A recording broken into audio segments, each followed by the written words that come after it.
Yo guys, Theo here, Uncommon Sense. Today I'm gonna tell you why you hate Mike O'Hearn, and the reason is you're a little fucking loser. And what do little losers do when they see someone that's way ahead, way more successful than they could ever dream to be? Well, instead of choosing to be inspired and say, what an amazing person, what a role model, what can I learn from this person, what that this person is doing can I take and apply to myself in order to become the best me that I can be? Well, instead of doing that, they get jealous. Seeing this person reminds them of how bad they feel about themselves, how much better they could be doing. And instead of using that as motivation and seeing, wow, a lot is possible, I'm going to work on myself now.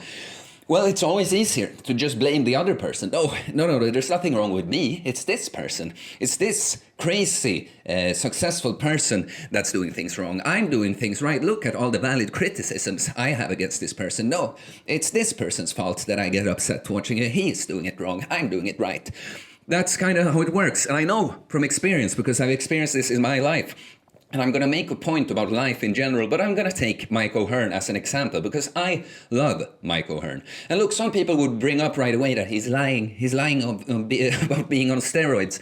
And look, I don't know what he did when he was younger, but you have to understand a thing like steroids, like there are reasons not to talk about it. It's illegal in many places. There's a lot of stigma surrounding it, even if it isn't illegal. And there are valid reasons to not talk about it so much. There's also, yes, dishonest people who claim to not take them, lie about them and sell a bunch of supplements that had nothing to do with the gains they got from steroids. So look, I don't know what Mike O'Hearn did when he was younger. We all make mistakes, but we grow, we change, people change. And if you watch Mike O'Hearn's videos now, he is admitting it. He's not saying outright, look, these are the steroids I take, this is what I do, look at me injecting steroids. But there's a lot of jokes going around. He has a fucking pre-workout or something with a flavor called natty juice, natty meaning natural. It's so obviously a joke at this point, and he just chooses not to address it. So it's ridiculous. But in the comments of Mike O'Hearn's videos, there's so much hate. Of course, some people are just joking about this. And trust me, Mike is in on the joke. And it's funny to joke about him being natural, done in the right way. But there's so much hate too. Every time you see him working out with these other elite athletes or training personalities, like strongmen, I remember Brian Shaw, for instance, and they all comment stuff like, oh, look at Mike O'Hearn explaining to the strongman how to train. Oh, look at Mike O'Hearn thinking he knows the best. Oh, look at Mike O'Hearn loving the sound of his own voice. But do you understand there's a reason that all these other greatly successful athletes want to train with Mike? Because he's fucking great at what he does.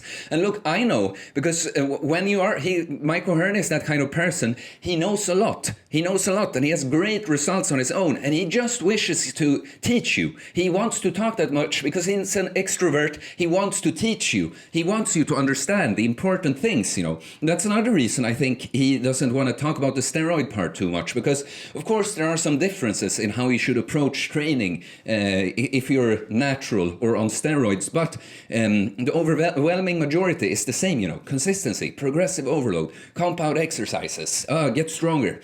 High quality food, get enough sleep, all that kind of shit, So that's another reason not to, because some people, this doesn't apply to me because he's on steroids, But look, all these other great athletes, you're fucking stupid if you think that they are there for some other reason than that they think that Mike O'Hearn is great at what he does and they want to learn from him. Do you understand?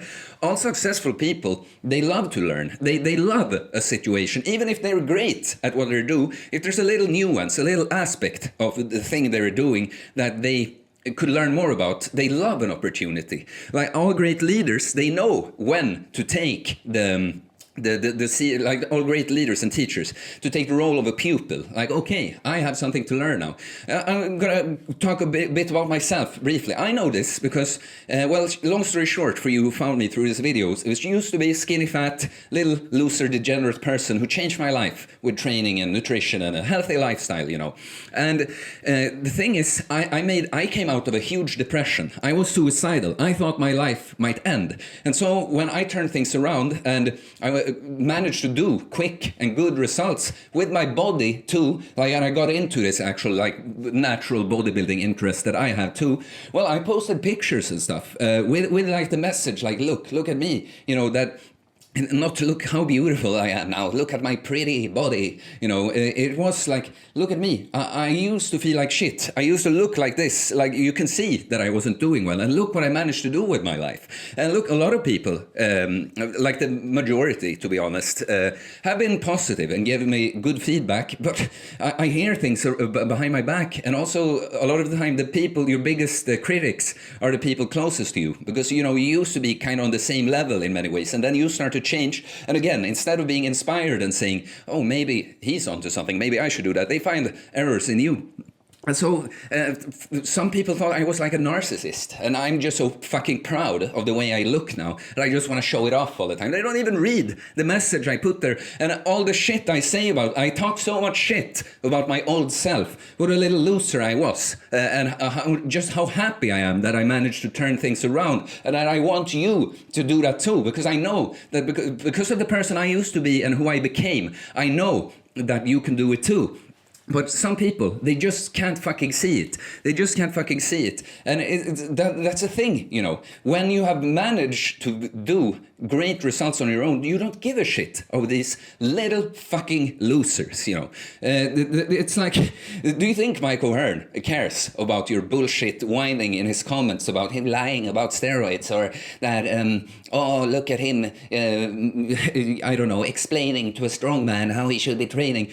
Mike knows he's fucking great. Just look at the man. And look, yeah, his strength and size would not, you would not be able to reach that without steroids, obviously. But even taking that into account, about a bunch of people that started, that are around his age, that did something similar, powerlifting, bodybuilding, they are fucking wrecked now. They are nothing like they used to be when they were young. And Mike stays the fucking same. He has never had a major injury because of his extremely smart approach to training. And I've learned so much from Mike, even though I am a completely different person with completely different style and goals. You know, I don't want to go on steroids. I don't want to compete in bodybuilding. I do fasting, intermittent and prolonged fasting, many things that are very different from Mike. But I'm also very interested in getting strong and muscular. And I've learned so much from Mike. I've learned many exercises. The reverse grip bench press, awesome. The Titan press, awesome. The behind the neck shoulder press and pull downs, you know, I knew about them. So of course it's easy. You see people do that. But from him, I learned why to do them. You know, I learned a little ballerina squat thing he has done. I've learned so much. And my approach to warm-ups I learned from Mike. He's all about activating the nervous system. So like making your body ready to go with a minimal amount of fatigue. And so for instance, if you're squatting, work yourself up to a few heavy singles slightly above the weight you're going to be working at. And you zing, wake up your nervous system, and also the weight you're going to use just feels lighter. Some final things I want to squeeze in because I think I forgot when I got a little excited ranting there. But again on the, oh, it's easy when you take steroids. Like, yeah, of course he's so strong and successful because he takes steroids. I could do that too if only I took steroids. Well, if you think that steroids are the make or break thing in being successful with training, you're fucking stupid. Like, yes, they will raise the bar a lot in what's possible, but on their own they do nothing. Like, it's still the same things. Consistency, training hard, eating the right foods, getting sleep on point, all that shit. And Mike, he's in the gym at 4 a.m. every morning, never skips a workout, never skips a meal. I've never seen him have a real, actual cheat meal. I will have high days when he eats more, but I've never seen him just eat junk. I know he brings, if he hangs out with people who eats the pizza, he brings his little Tupperware with the good food. When other people go out, Mike goes home to go to sleep because he's getting ready for the next day.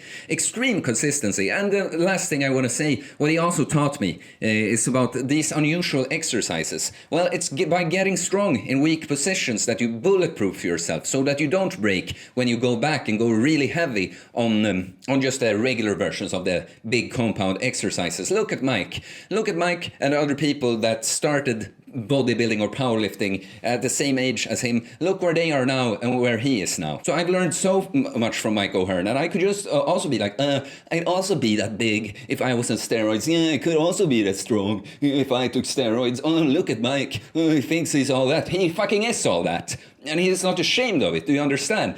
This is also the thing. People who hate themselves, it just hurts them so much to see someone not doing it, knowing that they're great at something. They're not talking to say, look at me, how great I am, how great I am. It's like, I am very good at this, and I want you to become good at it too. They're not afraid of owning that. It's like it's something dirty to admit that you're good at things, especially here in Sweden. I guess it's not related to Mike O'Hearn, but it's a thing. You're not supposed to think you're better than other people. Well, you're not supposed to strut around and treat people as if they're just second class humans in comparison to you, but knowing that you're much better at something than other people, there's nothing wrong with that. In fact, it's necessary to be a great leader and teacher.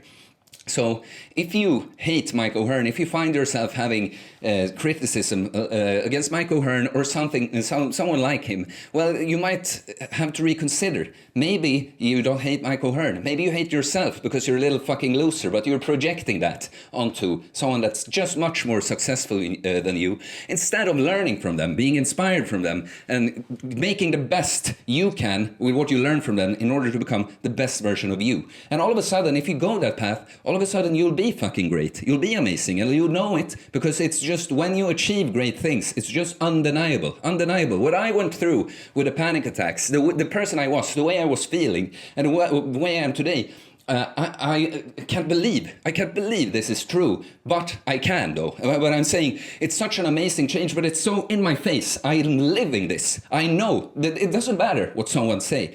Look, of course, what I was gonna say is like, of course, sometimes I was just thinking back. Of course, I got a little confused when people think I'm fucking bragging. When don't they understand what I'm saying here? And the other thing too, like, of course, it's nice to get compliments. It's nice to get feedback. But I don't. What I'm saying is, when you achieve greatness, you don't really need that. Like when people, I get compliments on my physique and stuff all the time, and of course I get a little dopamine hit from that, but it's not like I need that in order to know that, because again, when you achieve greatness, you just know it. And like almost the compliments that mean the most to you are those who are coming from people that you admire and you look up to and get inspired by. And that's the thing too. Don't think that that's the things that people miss, like about a person like Mike O'Hearn too. The people you see him hang around with, he always lifts them up so much, just because he is that kind of person that takes a lot of space. Like, it's natural. He's a leader person, he will that, but he always lifts people up. He always wants to help other people. And also look just at the other amazing people that, Mike surrounds himself with. They all just have great things to say. What I'm saying now about him just wanting to lift, I've heard so many people like Mike O'Hearn, I mean Mark Bell, Stan Efferding, just a few other people that I really look up to name a few, So you have to understand, these kind of people that are amazing leaders and are amazing at what they do and stuff, they know that they are good, but not that they are the only one or whatever. This kind of people, they always connect. There's a reason these people hang out, And it's the same with me again. Like, I know a lot of things about training and health and nutrition, how to change who you are and become the person you want to be and stuff. But I have a bunch of things to learn from other people. And it's like, I hired my friend as a mobility coach. And it's not to say that, he's better than me in every single way. No, in this particular area, he knows more than me, and I take a shortcut. I take the student role, and that's fine. And you should take the student role too, and just not sit and be a little. Like, I could also be, I want to learn myself. No, you don't really have anything to teach me, or I'd just be humble. Be like, you know what, this person knows a lot more about me, a lot more about this than I do. Let's listen to him. Let's take his advice, and then You can make your own tweaks with it, you know. But choose to be inspired by great people instead of hating them. It's pathetic. It's self-hate projected against this person. So I don't know, maybe it became a little all over the place right now. I don't know what made me think about this, but it fires me up. It annoys me seeing people that are... when you drop your ego, it's just so obvious this is an amazing person and you could learn so much. I guess it's a frustration from my life too. Because some people, if they could just look up to you, if they could just admit that you're ahead of them some areas of their life, it's not for my sake. Like I said, I don't need a compliment, really. But this person could learn and get so much help from a person that's ahead of them if they just allowed it. If they just allowed themselves to admit, hey, I have something to learn here. Okay, guys, that's the end of this rant. What did you think? What do you think about Mike O'Hearn? Is he just... do you just deny all the great things that he has done just because he is on steroids and doesn't really talk about it? Or do you agree with me? Please let me know. And please like. All comments and likes help support the channel, helps more people find it. So it's very much appreciated. So, and please subscribe for more content about fitness, fasting, losing weight, building muscle, little random rants like this about like anything in life. Philosophy, relationships, yeah, you know, anything you can imagine, really. Okay, guys, I'll see you later. Peace.